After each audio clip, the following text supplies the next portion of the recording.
about monitoring your training and why we should bother monitoring your training. So this is number 3. Still with me? Good. So why monitor your training? Sorry.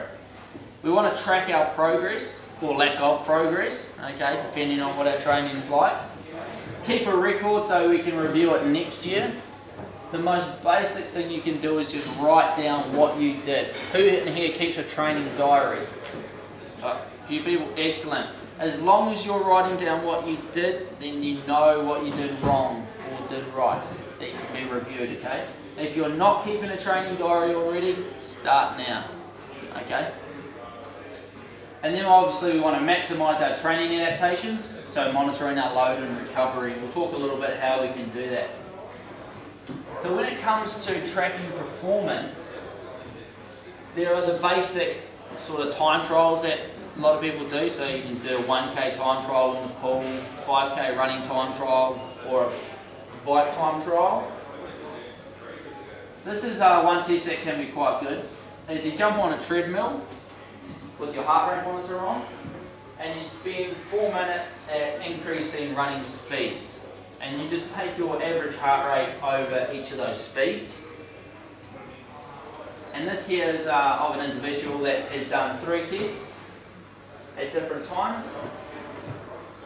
And what we can see is that they are running 2.3 kilometres an hour faster for the same heart rate in August as they were, sorry, what's that? June, July, as they were in March. Okay, so we can directly see that they're improving. So this, rather than just having my 5K running time has dropped to this, we can actually directly see how much they're improving and where they're actually improving on the scheme of things. Okay. And then the other one that we can see here is between these 2 tests, is that for the same heart rate, 160 beats a minute, sorry, they're able to complete 14 k's an hour here for a heart rate 4.8% less than they were in that second test. Okay, so again, a direct improvement in this upper end, in this upper top end speed. So they probably could do another stage here and they'll be running a couple of k's an hour faster for the same heart rate. So it's a really cool way of just directly seeing how they're improving. And this here, if we think back to that field test that I described earlier on, that 30 minutes as hard as you can on the bike, taking your average heart rate. Here are 3 different field tests performed throughout the year.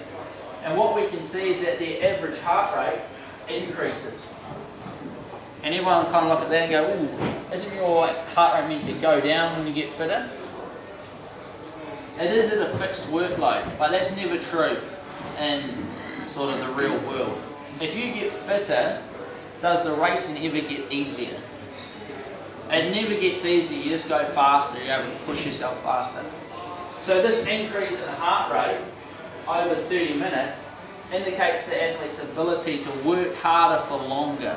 Okay, and it's an increase in the anaerobic threshold. And you can see that's reflected in their speed as well, an improvement in their speed. So doing some simple tests and monitoring your performance, you can actually see if you're getting better. And if you're not getting better, we need to know why, and we need to change something. Because if you train and you recover, you should get better. So we talked a whole lot about recovery. And this is one way that we can monitor our recovery, okay, and that's using heart rate.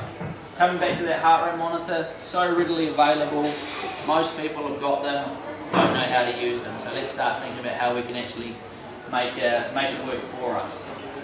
So regular monitoring of your morning heart rate, so this is when you wake up, after you've turned the alarm off, after you've had that freak out when your alarm goes off in the morning, lay back down in your bed, put your heart rate strap on, or you can use the palpation method if you like.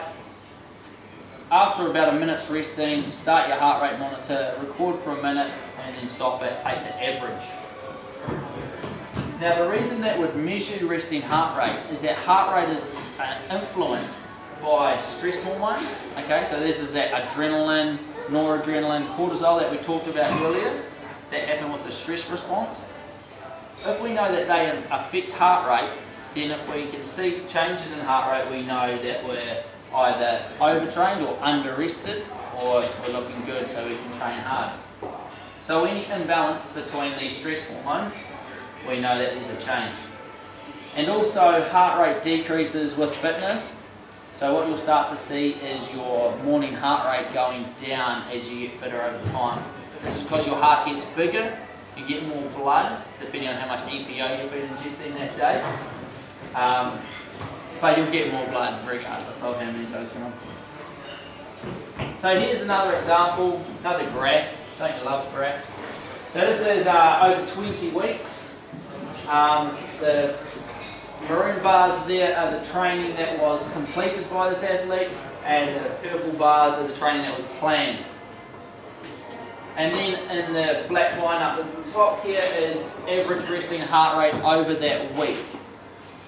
And what you can see straight away is that during the low weeks of harder training, resting heart rate is the highest. Okay, so this is when the athlete has been training hard, they've got a lot of stress hormones circulating around their body, and it elevates their morning heart rate.